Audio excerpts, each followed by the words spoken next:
हमारे neuro linguistic programming PNL प्रशिक्षण में आपका स्वागत है। लेकिन मैं पीएनएल के बारे में थोड़ा बात करना चाहता हूं। वैज्ञानिक पीएनएल वैज्ञानिक क्यों? पीएनएल का यह विचार कहां से आया? पीएनएल प्रोग्रामिंग क्या है? Neuro linguistic programming. अच्छा, पीएनएल वास्तव में जिसे कहा जाता है, यह प्रोग्रामिंग न्यूरो लिंग्विस्टिक यहां उत्पन्न होगी। 70 के दशक में दो अलग अलग लोग, रिचर्ड बैंडलर और फ्रैंक प्यूसेलिक थे। यह जॉन ग्रिंडर नहीं है, यह जॉन ग्रिंडर नहीं है, यह जॉन ग्रिंडर नहीं है। रिचर्ड बैंडलर फ्रिट्ज पर्ल्स की ट्रांसक्रिप्शन पर काम कर रहे थे।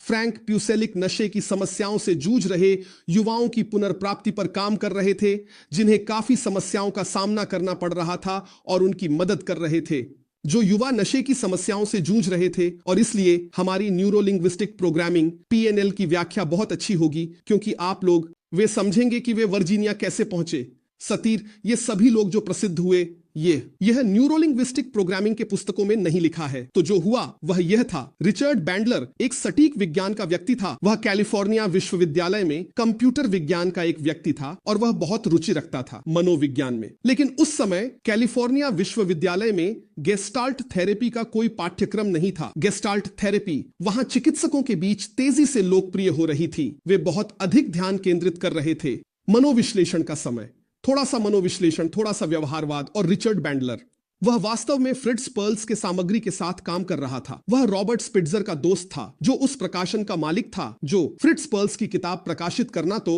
बैंडलर सेमिनारों के नोट्स के साथ थे और इसे ट्रांसक्राइब कर रहे थे एक किताब बनने के लिए। और वह गेस्टाल्ट थेरेपी का एक पाठ्यक्रम करना चाहता था। पाठ्यक्रम मौजूद नहीं था। कॉलेज में रिचर्ड बैंडलर की दोस्ती फ्रैंक प्यूसेलिक से हुई, जो एक पूर्व वियतनाम सैनिक थे और जो युवाओं की मदद कर रहा था। नशे की समस्याएं थीं, और इसी तरह वे एक दूसरे से मिले।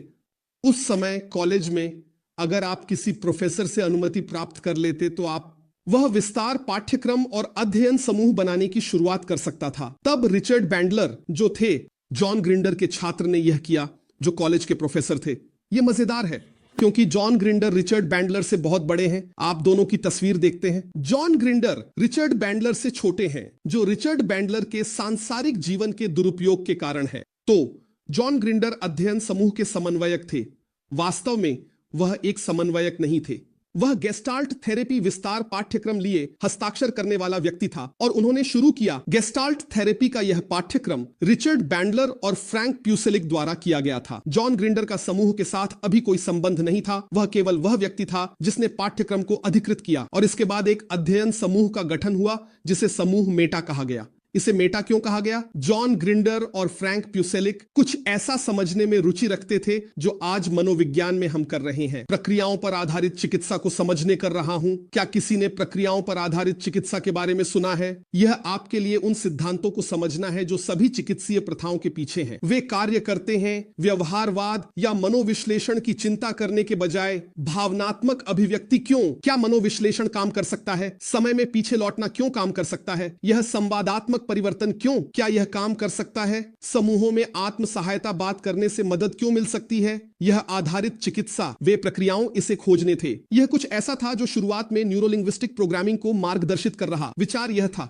रुको, मैं इसे मॉडलिंग नामक एक चीज का उपयोग करके खोजने जा रहा हूं। कुछ इसे शेपिंग अनुवादित करेंगे। शेपिंग पसंद नहीं है, क्योंकि इसका उपयोग मनोविज्ञान में किया जाता है। अन्य चीजों में मनोविज्ञान में शेपिंग का अर्थ है क्रमिक निकटता के द्वारा सीखना। यानी अगर मैं चाहता हूं कुत्ते को नाचना सिखाने, मैं उसे इनाम दूंगा जब वह खड़ा होगा, तब मैं केवल जब वह खड़ा होने के बाद एक अलग मोड़ लेता है तो उसे पुरस्कार दें। यह समीकरण है। लगातार प्रयासों के बाद वह व्यवहार उत्पन्न होता है जो हम चाहते हैं। पुर्तगाली में मॉडलिंग कहा जाता है और अंग्रेजी में इसे शेपिंग कहा जाता है। लेकिन यहां जो वे उपयोग करते हैं वह है मॉडलिंग, जिसे मॉडलमेंटो या मॉडलेशन कहा जाता है। एक मॉडल से लेना है। वैसे मुझे लगता है कि पुर्तगाली में सबसे अधिक इस्तेमाल होने वाला शब्द मॉडलिंग नहीं है, बल्कि मॉडलेशन है। लेकिन खैर, अब यह शुरू होने वाला है। पीएनएल के पूर्व धारणाएं यहां हैं।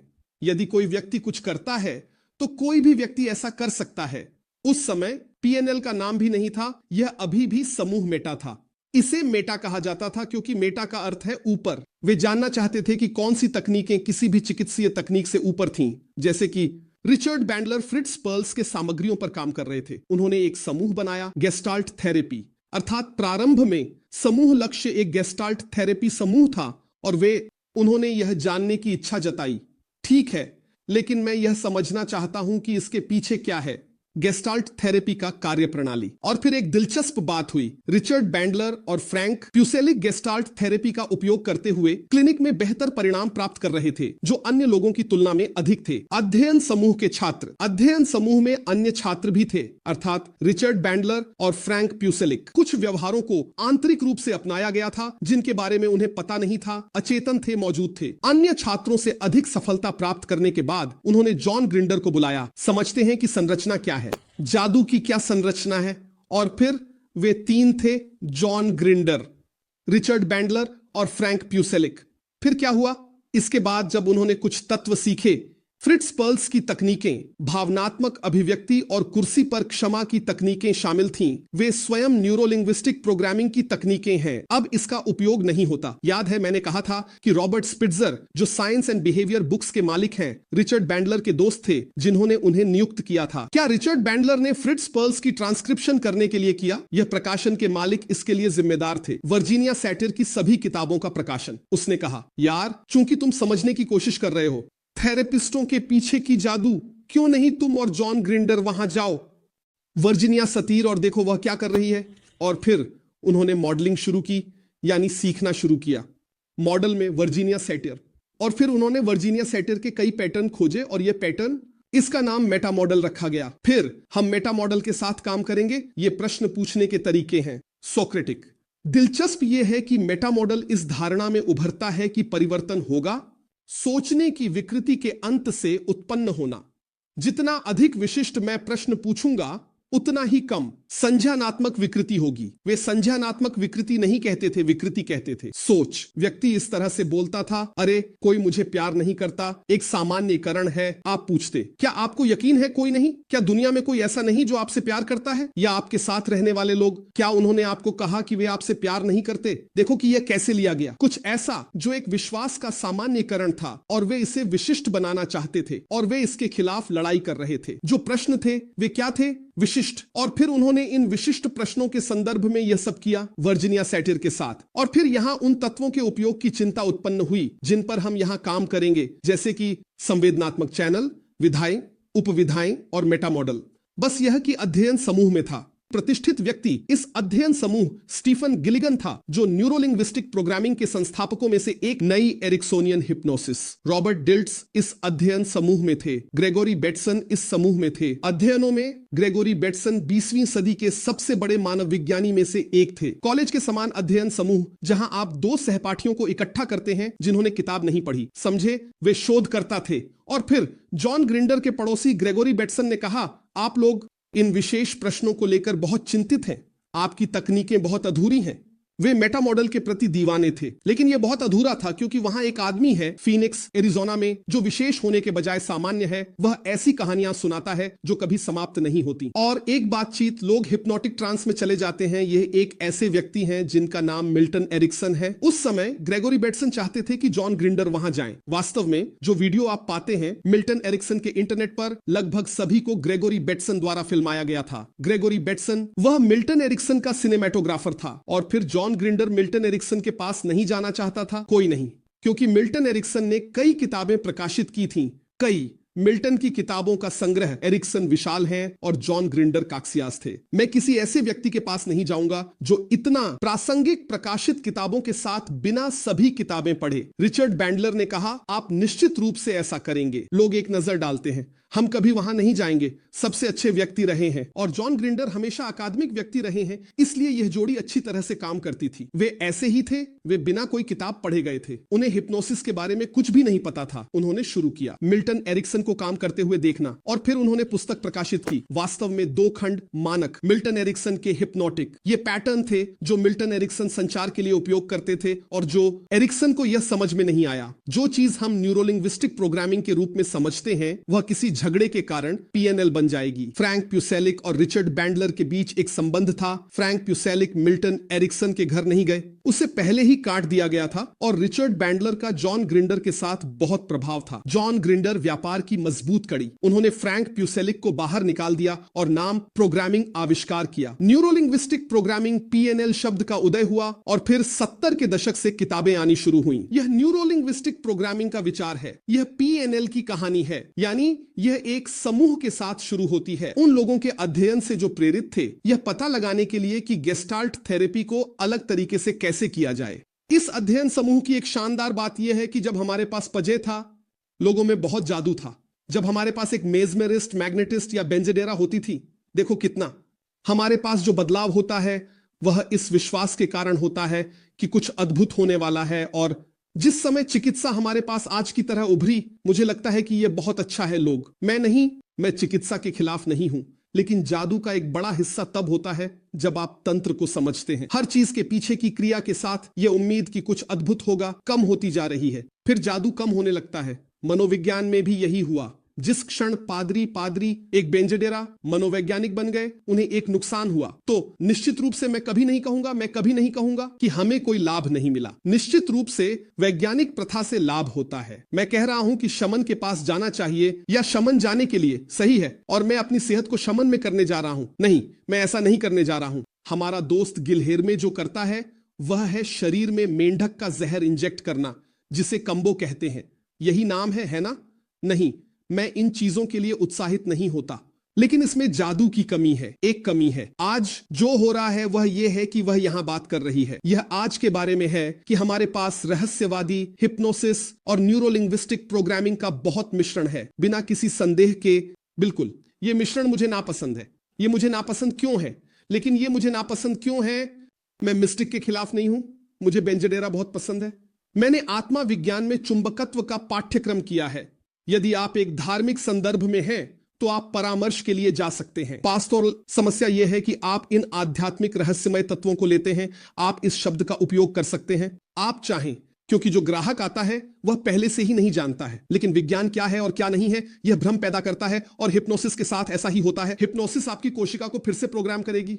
नहीं, हिप्नोसिस ऐसा नहीं करेगी, कोई सबूत नहीं है। यहां प्लेसबो प्रभाव है, लेकिन यह बिल्कुल वही नहीं है जो ये लोग रखते हैं यहां। अब एक ही समय में यह मिश्रण क्यों उभर रहा है?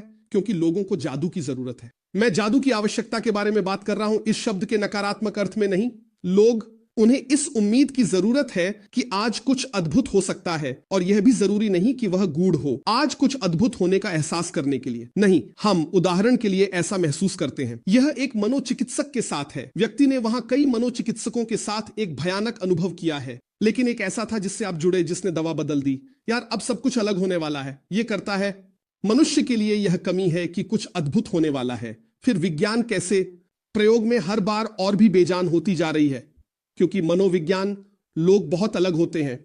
चिकित्सा, मेरा मरीज कुछ जादुई चाहता है, वह कुछ जादुई चाहता है, वह कुछ अलग चाहता है कुछ। देखो, मैं तो इस बात का समर्थन करता हूं कि व्यक्ति के पास कई पेशे हों। उदाहरण के लिए, वह व्यक्ति हिप्नोलॉजिस्ट हो सकता है, सप्ताहांत में नर्तक होना और संत पिता होना। मुझे नहीं लगता कि किसी व्यक्ति के कई भूमिकाएं होने में कोई समस्या है। समस्या तब होती है जब प्रदर्शन क्लिनिकल प्रैक्टिस के समय मिल जाते हैं, और यह हो रहा है। और मुझे लगता है कि इसका समस्या यह है कि यह बहुत सारी बौद्धिक बेईमानी पैदा करता है, क्योंकि व्यक्ति वह अपनी विश्वास का उपयोग करती है और यह दूसरे का विश्वास नहीं होता। इससे यह दूसरे के स्थान में घुसपैठ कर जाता है। अब यह क्यों उभरता है? मनोविज्ञान में जब हम एक अधिक वैज्ञानिक प्रथा शुरू करते हैं, और यह स्पष्ट है कि हमारा प्रस्ताव एक वैज्ञानिक प्रथा है, लेकिन हम जादू को हटा रहे हैं। यह प्राकृतिक जादू गायब हो रहा है। प्लेसबो प्रभाव जादुई होने की तुलना में जानवरों के चुंबकत्व से बहुत कम जादुई है। मैं समझता हूं सुझाव के द्वारा इम्यूनिटी का बढ़ना उतना जादुई नहीं है जितना कि मैं कहूं कि मैं इसे फिर से प्रोग्राम करूंगा। कोशिका को फिर से प्रोग्राम करना इस उम्मीद के साथ अधिक मेल खाता है कि कुछ जादुई होगा। तो इस तरह न्यूरोलिंग्विस्टिक प्रोग्रामिंग एक तरह से जादू को पुनः प्राप्त करेगी, जैसे कि हिप्नोसिस जादू को पुनः प्राप्त करती है। वैसे ही यदि आप साक्ष्य आधारित हिप्नोसिस की प्रथा के साथ काम करते हैं, तो जब आप पहुंचते हैं क्लिनिक में कहा जाता है चलो हिप्नोसिस करते हैं, कुछ भी पहले जैसा नहीं होगा, हिप्नोसिस होगी। और मुझे PNL की एक बात पसंद है, क्योंकि हालांकि यह कभी कभी बहुत बढ़ा चढ़ाकर पेश करती है, विशेष रूप से जिस कारण से मुझे लगता है यह मार्केटिंग से संबंधित है। रिचर्ड बैंडलर मनोविज्ञान के बारे में बुरा बोलते हैं। यह गेस्टाल्ट थेरेपी मनोविज्ञान से नहीं आई होती, तो बुरा बोलो कि मनोविज्ञान ऐसा है। देरी से। किसने इस बात को सुना है? मनोविज्ञान पीछे है। न्यूरोलिंग्विस्टिक प्रोग्रामिंग में हम 5 मिनट में फोबिया ठीक कर देते हैं। तब न्यूरोलिंग्विस्टिक प्रोग्रामिंग शब्द का उदय हुआ, जिसे मैं गलत मानता हूं।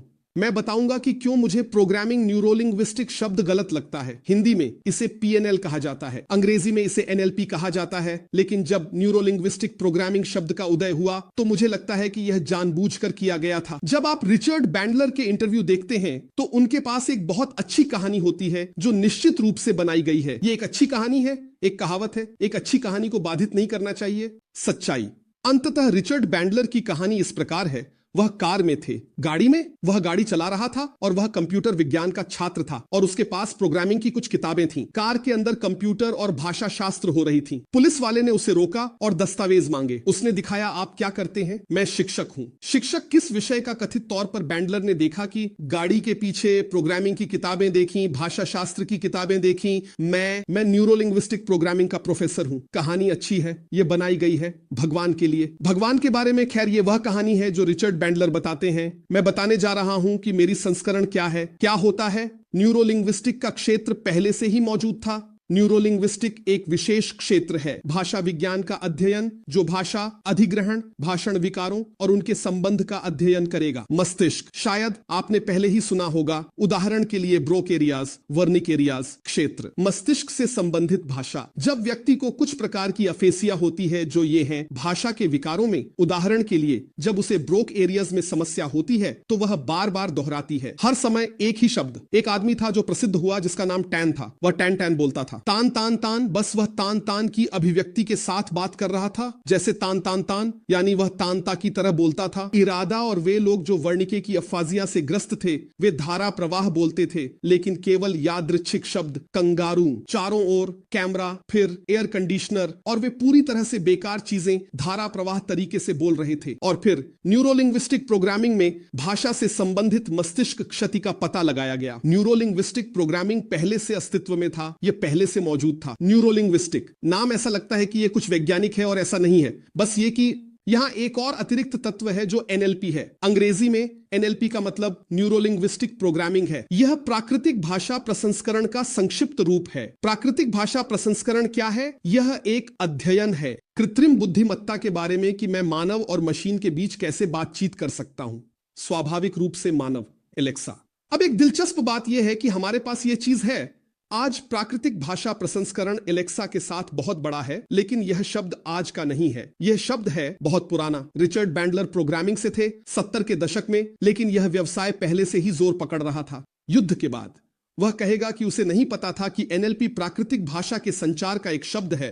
प्रोसेसिंग, मैं विश्वास नहीं करता। मुझे लगता है कि उसने एक संक्षिप्त नाम लिया जो पहले से ही था। भाषा शास्त्र में कुछ ऐसा देने के लिए जो पहले से ही शैक्षणिक नहीं था, एक शैक्षणिक स्थिति, क्योंकि समूह की शुरुआत अकादमिक थी, लेकिन यह अकादमिक नहीं रहा और वह इस पर एक विशेषता देना चाहता था। मुद्दा यह है कि उसने इस बात पर जोर देना चाहा कि यह विषय अकादमिक है। हाँ, मैं ऐसा ही सोचता। मैं न्यूरोलिंग्विस्टिक प्रोग्रामिंग के लिए साक्ष्य लाना चाहता था। रिचर्ड बैंडलर दिलचस्प काम करते हैं। कहता है कि विज्ञान नहीं है, लेकिन हर समय विज्ञान से संबंधित शब्दों का उपयोग करते हैं। अब मैं जो आधिकारिक व्याख्या देने जा रहा हूं वह न्यूरोलिंग्विस्टिक प्रोग्रामिंग के बारे में है।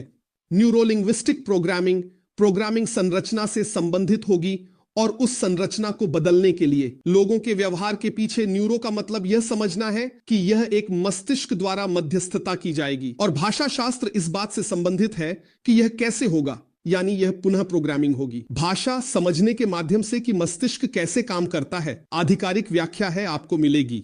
अब रिचर्ड बैंडलर यह बताएंगे कि न्यूरोलिंग्विस्टिक प्रोग्रामिंग क्या है। न्यूरोलिंग्विस्टिक काम करता है, वे मिल्टन एरिक्सन का उपयोग करना शुरू करते हैं। यह दिलचस्प है। मिल्टन एरिक्सन की एक संचार शैली है जिसे गैर विशिष्ट क्रिया कहा जाता है। यह लोगों को भ्रमित करने के लिए इस्तेमाल किया जाता है। उदाहरण के लिए एक आपदा होती है, कदम उठाए जाएंगे, और फिर ठीक है, कदम उठाए जाएंगे, इसमें भ्रष्टाचार से जुड़ा एक मामला है, हम इसे सुलझाएंगे, भ्रष्टाचारियों नहीं, वे नहीं गुजरेंगे, हम इसे हल करेंगे। हम क्या हल करेंगे? हम हल करेंगे। ये एक शब्द है, यह उपयोग किया जाता है। क्या आप ऐसा चाहते हैं जिसे दोनों उपयोग करें? नहीं।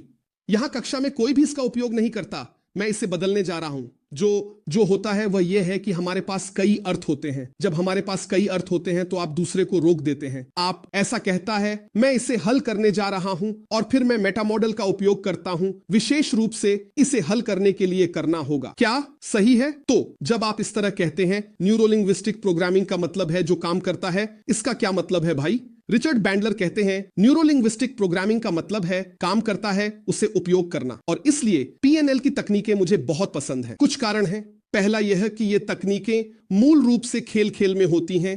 पीएनएल की हर तकनीक स्लाइट ऑफ माउथ और मेटा मॉडल को छोड़कर जो शक्तिशाली प्रश्नों और प्रश्न पूछने की तकनीकें हैं, मानदंडों के बारे में पीएनएल की तकनीकें बहुत कल्पनाशील हैं। कल्पना कीजिए कि आप सिनेमा में हैं और वहां सिनेमा की स्क्रीन पर XYZ होता है। इसमें कुछ खेल खिलवाड़ है जो इस विचार को पुनर्जीवित करता है कि कुछ अच्छा होने वाला है। यार, ये एक सामान्य गेस्टाल्ट थेरेपी सत्र नहीं है जिसमें मैं अपनी जिंदगी के बारे में बता रहा हूं। शानदार होगा और हम इन तकनीकों का यहां अपने साथ उपयोग कर सकेंगे। अधिक समझना इन तकनीकों को हमारे साथ। और फिर पहला तत्व जो समूह मेटा में अध्ययन किया गया वह था रॉबर्ट। मेरे विचार में डिल्ट्स न्यूरोलिंग्विस्टिक प्रोग्रामिंग का जीनियस है और रॉबर्ट डिल्ट्स इस अध्ययन समूह में थे। वह एक कक्षा में उसके बारे में वास्तव में रॉबर्ट डिल्ट्स के स्लाइट ऑफ माउथ पाठ्यक्रम में वह बताते हैं कि पहला जिस चीज को समूह ने विकसित करना शुरू किया, मेटा मॉडल, और मेटा मॉडल में स्थिति बहुत गंभीर थी। जब हम मेटा मॉडल की बात करेंगे तो आप समझेंगे कि समस्या क्यों होती है। मेटा मॉडल ये है, एक सहकर्मी के साथ झगड़ने का। यह थेरेपी के लिए बहुत अच्छा है, लेकिन यह हो सकता है दूसरों के साथ लड़ने का मैनुअल। और फिर क्या हुआ? लड़ाइयां होने लगी जो शामिल थीं। छात्रों न्यूरोलिंग्विस्टिक प्रोग्रामिंग ने संबंध बनाने ध्यान देना शुरू किया कि दूसरे के साथ कैसे जुड़े, क्यों जुड़ना चाहिए दूसरे के साथ। और यहां यह दिलचस्प है कि इस क्षण से न्यूरोलिंग्विस्टिक प्रोग्रामिंग के पूरे प्रशिक्षण में पहली चीज जो कहा जाना है वह रिपोर्ट के बारे में है। और इसी कारण से आज हम रिपोर्ट के बारे में बात करने जा रहे हैं, कैसे इसे किया जाए। दूसरों के साथ जुड़ना, न्यूरोसाइंस क्या जानती है रिपोर्ट के बारे में, कैसे दूसरों के साथ जुड़े अंततः। और तो हम करिश्मे के मिथक पर बात करेंगे और हम मानवतावादी मनोविज्ञान पर चर्चा करेंगे।